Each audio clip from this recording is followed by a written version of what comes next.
Good afternoon and welcome back to Preserving with Penny Pinching Soup. This afternoon we're going to start making some beautiful Jerusalem artichoke relish. So we have to chop all up. Oops, you can tell this is spray free. I've got a little friend here, look. So this recipe involves using Jerusalem artichokes, cabbage or cauliflower. I'm going to choose to use the cauliflower, but you can use either or maybe even mix them is fine too. And some onions. That's our basic recipe. So just randomly scrub your artichokes, getting out any dirt. You might have to just take the nodules apart and give them a good scrub. If you prefer to peel them, that's fine. A matter of chopping them up. Now, I've just done it in the food processor because it's quick and easy. So just small pieces, but not too small that it goes mushy. So that I'm quite happy with that. If you find any big chunks, then just chop them up a little bit finer manually. So we're going to put that in a salt brine solution. So in this big bowl here, I have put half a cup of salt, which I've dissolved in hot water with some cold water added to it. And all we're going to do is literally soak all these Jerusalem artichokes in here. Okay, so I will get on and chop the rest of those up. Now do the same with the cauliflower and onion. Half a cup of salted water, dissolved, and put it in another container and chop your cauliflower or your cabbage up. When I'm doing my cauliflower, I actually use the really nice stalks as well, and I don't cut off all the stems or anything like that.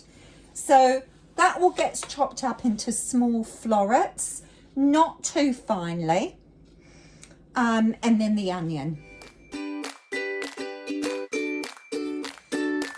Okay, so the vegetables have been soaking all night.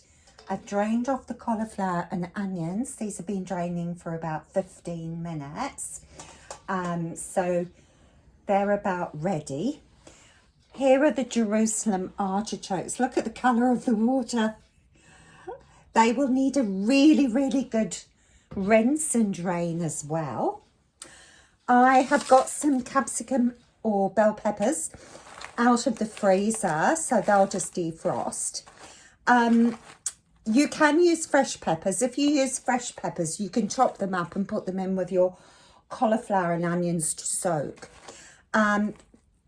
Capsicum aren't in season at the moment, so I just use the ones that I froze during the summer months.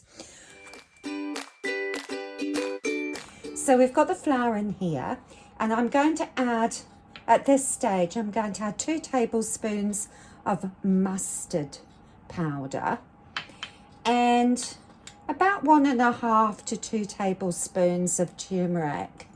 There's 1.5 there. Then I just want to mix it with some of the vinegar.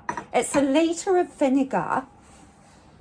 Any kind of vinegar is fine. To do is put the rest of the vinegar in the pot and put the sugar in. There's 4 cups of sugar here. And then we're going to dissolve the sugar on the hob. The sugar has dissolved, so now it's time to put the thickening agent in. So the flour with the vinegar and the spices. I've just got half a teaspoon here of clove powder and black pepper. So that can go in as well. And a nice tablespoon of mustard seeds. The flour and spices is mixed nicely into the vinegar, and it will thicken up as it gets hotter and cooks. But let's just add our Jerusalem artichokes that have drained really, really well. So we're going to add those next, and we'll just stir it in really well. There we go. And we'll add our cauliflower and onions, cabbage if you've used cabbage. Give it a good stir in, coating it all with that beautiful spicy vinegar. Adding our capsicum, any colour, whatever you have at hand, whether it's fresh or frozen. If it's frozen, just defrost it fast. Or doesn't the red bring a lovely zing to the colour of this? Okay, keep stirring often, because we do not want as it thickens, we don't want it to stick to the base of the pan. Okay, the chutney is about ready. Just a couple of hints here. When you bring it to the boil, keep the lid on, but then take it off once it's reached the boil, but keep stirring, particularly as it comes to the end of cooking. Okay, so I'm going to just get my jars out of the oven that have been sterilising and get myself ready. So to tell whether it's cooked enough, can you hear that? And it doesn't fill in straight away, so that's pretty much done. Okay, I've got my sterilised hot jars out of the oven. Remember, hot jars for hot food. So filling up all your jars till they're nice and full. You can use any jars, it doesn't matter.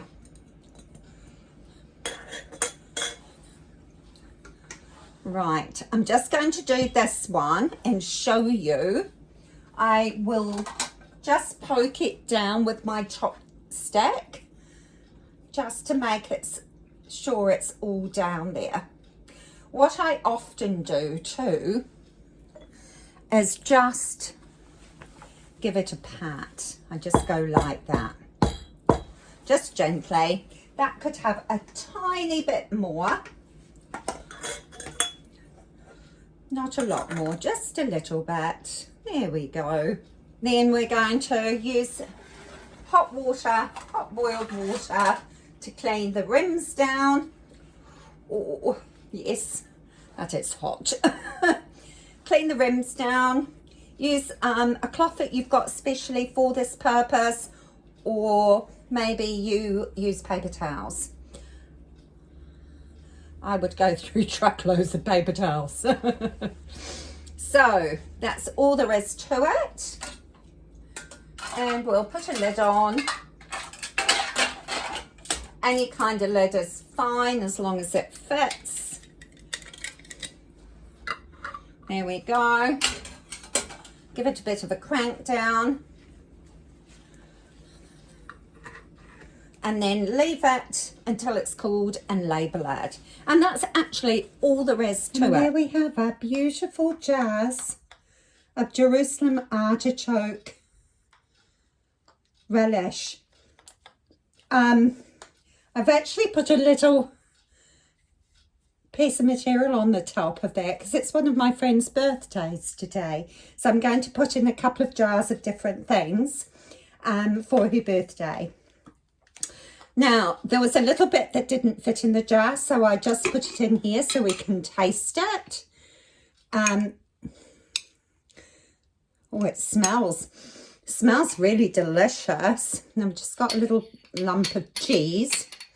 Now, normally I wouldn't eat the relish straight away, leave it in the cupboard for a couple of weeks, but let's have a taste test.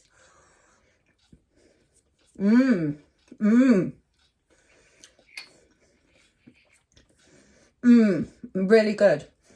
It's almost like Piccalilli or chow chow or something like that. It's really very, very tasty.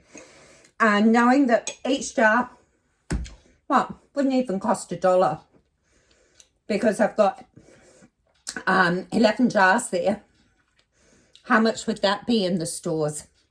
And you know all the ingredients in it. It's just amazing. So there we have it, our own artichoke and cauliflower or cabbage pickle. It really is a nice relish. Have a great day. See you later.